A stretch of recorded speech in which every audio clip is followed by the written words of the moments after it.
चीख रही थी वो। सुबह शाम दिन रात मुझे वो चीख सुनाई देती है। इसलिए मैंने राठौड़ से कहा, गोली मार दो इनको, खत्म कर दो सालों को।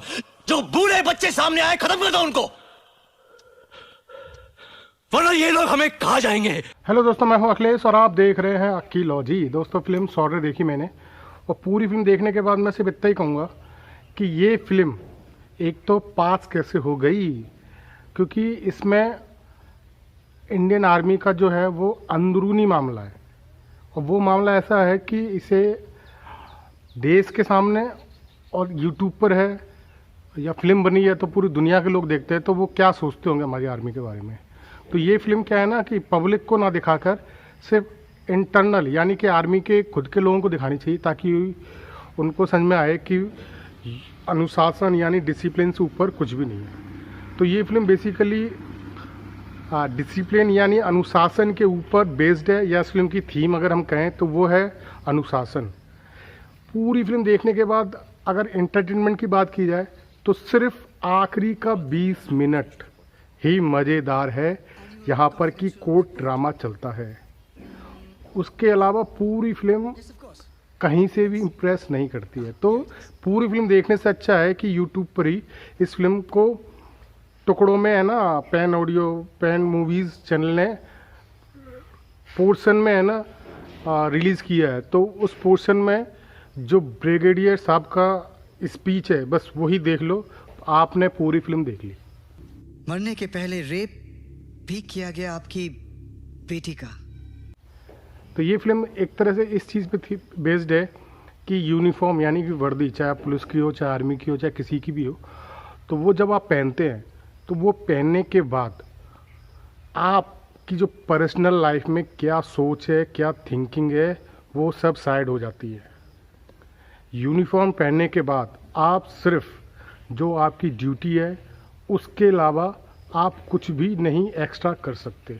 You live in a very, very pluralistic, secular society, and you act like a unit. So when I keep saying this, when I was commissioned and when I joined Special Forces, I was asked by one of my NCO that what is your religion, what is your caste? I said I am Hindu Rajput. So he said, bloody chap, take a dip in that dirty water. So I went and I took a dip. Then I realized that there's something wrong I have said. So again he asked. So then I said, sir, my religion is SF and my caste is SF. Now you know. So he then told me that you see, you are an officer, and so your religion is the religion which is the religion of your boys. So if your boy is a Hindu, you are a Hindu. If your boy is a Sikh, you are a Sikh. If your boy is a Christian, you are a Christian. If boy is a Muslim, you are a Muslim. So as an officer, you are everything.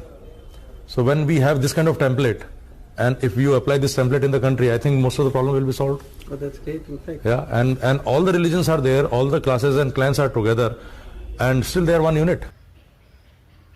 इसमें क्या होता है कि brigade साहब की personal life में कुछ problems होती हैं, जिसकी वजह से वो जो मुस्लिम होते हैं उनके लिए उनके दिमाग में कुछ वैसा होता है और वो अपना भड़ास लास्ट में निकालते भी हैं। और वो जो डायलॉग है, जो स्पीच देते हैं, उसका एक एक वर्ड, शब्द अगर आप हिंदू हो तो आपको सच लगेगा। तुम उतना ही जानो जितनी तुम्हारी क्षमता है, उससे ज्यादा नहीं झेल नहीं पाओगे। कि एकदम सच बात कही है। और वो डायलॉग या डायरेक्शन किसने किया है? इस फिल्म के डायरेक्टर जो कि मुसलमान है, उसने। तो तारीफ आप किसकी करोगे, जो एक्टिंग कर रहा है उसकी, या जिसने एक्टिंग ऐसी निकलवाई है उसकी? तो यहाँ पे ये हिंदू मुस्लिम वाला एंगल तो ख़त्म करो, क्योंकि इस फिल्म का डायरेक्टर मुसलमान है और उसने इस तरह की स्पीच अगर ब्रिगेडियर साहब से निकलवाई है और वो आपको अगर अच्छी लग रही है और आपको लग रहा है कि नहीं ब्रिगेडियर साहब की बात एकदम सच है, तो उसके पीछे इस डायरेक्टर का हाथ है। तो उनकी जो पर्सनल लाइफ होती है उसमें कुछ पंगे हो जाते हैं, तो उस वजह से वो मुस्लिमों को हेट करने लग जाते हैं। और जम्मू कश्मीर में क्या कहते हैं, जब भी सर्च ऑपरेशन होता है आतंकियों का ऐसे वैसे, तो अगर ये फैमिली पकड़ी जाती है कोई मुस्लिम वाली, तो थोड़ा सा सख्ती से व्यवहार पेश करते हैं। तो ऐसे ही कुछ सख्ती से व्यवहार पेश करते समय उनके जो नीचे बोल, मेरे घर में 15 AK-47 हैं। काम करने वाले होते हैं, वो एक को गोली मार देते हैं। खाते यहाँ की हैं और दुआ वहाँ की मांगते हैं। सिखाएगा मुझे। और वो गोली मार देते हैं किसके सामने? इसके सामने। कैप्टन सलीम या जावेद खान या कुछ भी ऐसे। तो और ये जो कैप्टन है ये फिर अनुशासन का हवाला देके जो गोली मारता है उसको मार डालता है। तो फिर चलता है केस। फिर केस में ये आते हैं और पूरी इंक्वायरी करते हैं, ऐसा वैसा ये वो। फिर लास्ट में कोर्ट ड्रामा चलता है।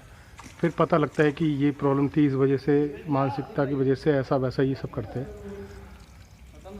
फिर इन्हें सज़ा हो जाती है और सज़ा के टाइम पे ये कहते हैं कि यूनिफॉर्म जब आप पहन लेते हैं तो पूरा देश आपके लिए एक है, पूरे भारतवासी आपके लिए एक है और देश की सेवा करना ही आपका परम लक्ष्य है। फिर आपको कोई फ़र्क नहीं पड़ता कोई किस कास्ट का है, धर्म का है, जाति का है, रंग का है, मर्द है, औरत है, वगैरह वगैरह। ब्रिगेडियर प्रताप, आप पर आरपीसी धारा 304 और आर्मी एक्ट सेक्शन 69 के तहत कल्पेबल होमिसाइड का आरोप लगाया जाता है। You are to be taken into immediate custody. Custody? तो ये इस फिल्म की थीम है और अपनी थीम को जस्टिफाई करने के लिए ये अखबार के 2-4 इसमें शॉट दिए गए हैं।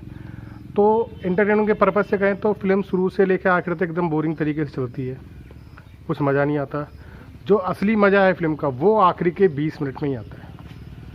और इस फिल्म की जो थीम है वो अच्छी है कि अनुशासन से ऊपर कोई नहीं है, खास करके यूनिफॉर्म में। पर्सनल लाइफ में आप कैसे भी हों, लेकिन एक बार आपने ड्रेस पहन ली तो फिर सब साइड में, फिर पूरे देश के प्रति जो आपकी निष्ठा, कर्तव्य, प्रार्थना है, बस वही है। आपकी पर्सनल लाइफ में क्या चल रहा है क्या नहीं चल रहा वो सब साइड है। अब पूरी फिल्म देखने के बाद तो आर्मी में ये चलता है वो चलता है, तो इसीलिए ये फिल्म को जहाँ तक मेरा ख्याल है कि रिलीज़ नहीं करने देना चाहिए था। अब रिलीज़ हो गई तो पता नहीं कैसे हो गई। और तुम मुझे सही और गलत ज्ञान मत देना, तुम्हारी औकात नहीं है। और नहीं करना चाहिए था क्योंकि ये अंदरूनी मामला है उनका और वो अंदरूनी तरीके से ही निपटना चाहिए था। इस पर फिल्म नहीं बनानी चाहिए थी। और बाकी अब तो अच्छा है कि आर्मी के ऊपर जो भी फिल्म बनती है तो उसमें इनकी परमिशन लेनी पड़ती है, तो ये बहुत अच्छा किया। तो दोस्तों ये फिल्म देखे या ना देखे तो मैं कहूँगा कि सिर्फ आखिरी के 20 मिनट का जो पोर्शन यूट्यूब पर है वही देखो। बाकी चीज़ें सब बेकार है, बोरिंग तरीके से, मज़ा भी नहीं आएगा, टाइम वेस्ट लगेगा, तो कोई मतलब भी नहीं है। तो दोस्तों बस इतना ही कहना था। जय हिंद, वंदे मातरम। और करना है तो इनकी कौम का सफाया करो। That's what we want. Bloody democracy. Bloody democracy.